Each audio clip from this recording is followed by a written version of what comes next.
are so enormous. But should that stop a human being from starting? I'm not going to paint a rosy picture. I never even tell the children that I'm teaching you doesn't mean you get employment. Because you know what a country is like. But what I believe in is walking it tall. The child who is educated here is a sunshine by tomorrow even. He walks tall in those streets. Nobody kicks him around. No police beats him. Nobody harasses and takes away his daily income. I have to teach them the difference between admiration and flattery. How to enjoy a sunset. The understanding of the world. The understanding of why they are born poor. And why they'll remain like this maybe in a country like ours. And yet, as I said, walk tall and walk with pride. I've always empathized with my interviewees, laughing with them, living through their stories as they told them to me. There are stories that broke my heart, like this group of old soldiers who told me about their experiences in the Indonesian War of Independence. Some of them said to me afterwards that doing this interview was the first time they'd faced their own demons. And the lieutenant said, just kill him. And I said, no, you can't do that. But I didn't prevent another soldier from killing him. So that was just real murder. Without a court of law. No, just kill him. I didn't prevent it. That follows me. What pursues me? One of our men, he shot a young man, but he was still alive. And we asked him to stay by the group. And he wouldn't speak. And I have ordered to kill him. I can't forgive it myself now that I have done it so. On the job, I've learned history by making programs on Peter the Great in the Dutch East Indies Empire. I visited refugee camps and palaces and learned how people adapted to the most extreme conditions, like the Fulks Taylor family who live in the Australian outback on a cattle station the size of a European country called Ewan. And it was here that I learned just how big a landscape could be, about the redemptive power of being alone, and that there's no place for squeamishness on the far edge of nowhere. Look at the koala. Is it a koala? The biggest it is a lizard, about 3 feet long. The tip of his tail. And he's a bunger. And he will eat dead sheep or rabbits or kittens or anything. He's huge. He's got a tongue that's about 8 inches long. Oh, look at his walking on his 4 legs. It is just the most amazing sight. It's not like the ordinary house lizard. He's enormous. Look at him go. Hey, look!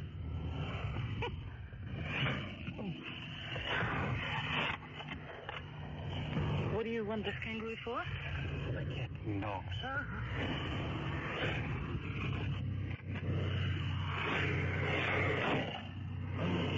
You got him.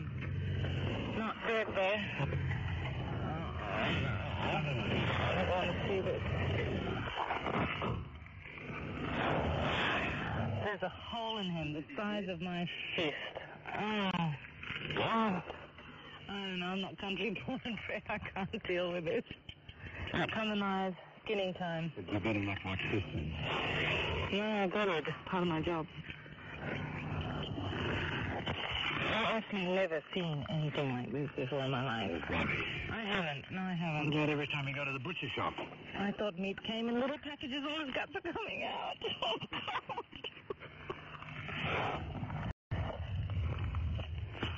There's simply not enough time to pay tribute to the people, the places, the stories that have given my life meaning over these years. But I would like to leave you with one last clip from a program that seemed to have hit a particular chord with listeners, maybe because it featured a familiar voice, my colleague Jonathan Gruber. The program was about his romance with his wife, Dragana, and it featured Brooklyn Jewish ebullience with the gloom of Slavic Banja Luka.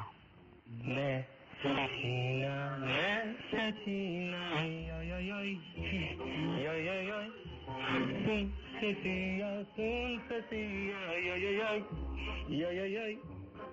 Listen to that. Lick on his nam, no one knows. Lick on his nam, lick on his nam, lick on his nam, lick on his nam. And then listen to these horns.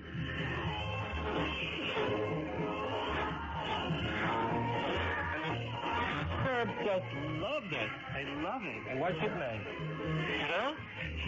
It's fantastic. Radio Netherlands presents From Brooklyn to Banja Luka.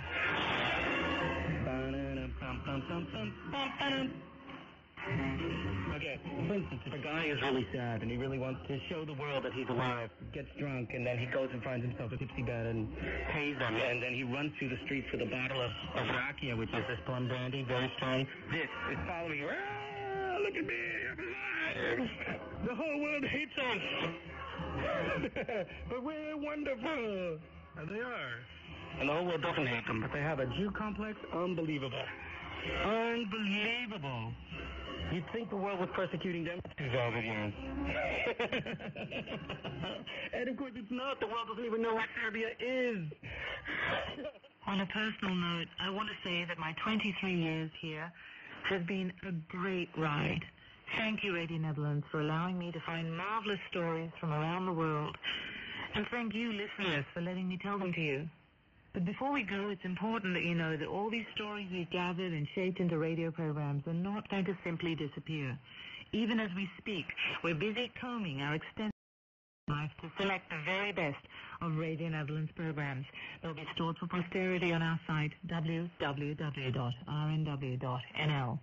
Please feel free to fish them out, use them as teaching aids, listen to them online or on iPod or whatever new devices will be invented in the future.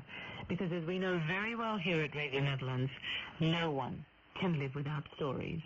And though most of us will no longer be here in the new incarnation of Radio Netherlands, the stories we've made will never die. Rob Kiewit was responsible for the immense undertaking of delving through our archives for the making of this program, and engineer Rick Kinglaw for putting it together. I'm Dira Sajan. On behalf of my colleagues, past and present, I'd like to thank you all for listening and wish you one final goodbye from Radio Netherlands worldwide.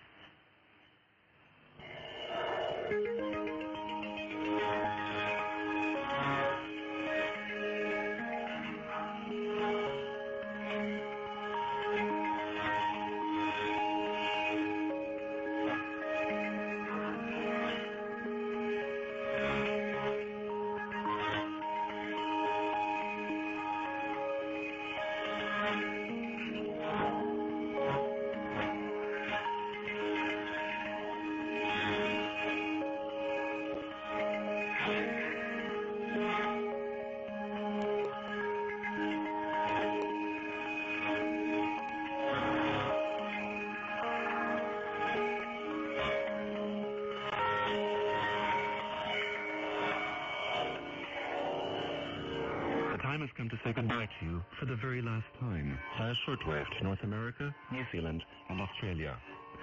We are broadcasting from Bonaire on 6165 and 12015 kilohertz. After 65 years as a broadcaster, Radio Netherlands will continue via the internet on RNW.nl. Our programs today continue for another 15 hours on satellite and the internet. It was a pleasure to serve you via the radio, and we very much appreciate all the farewell messages you sent us.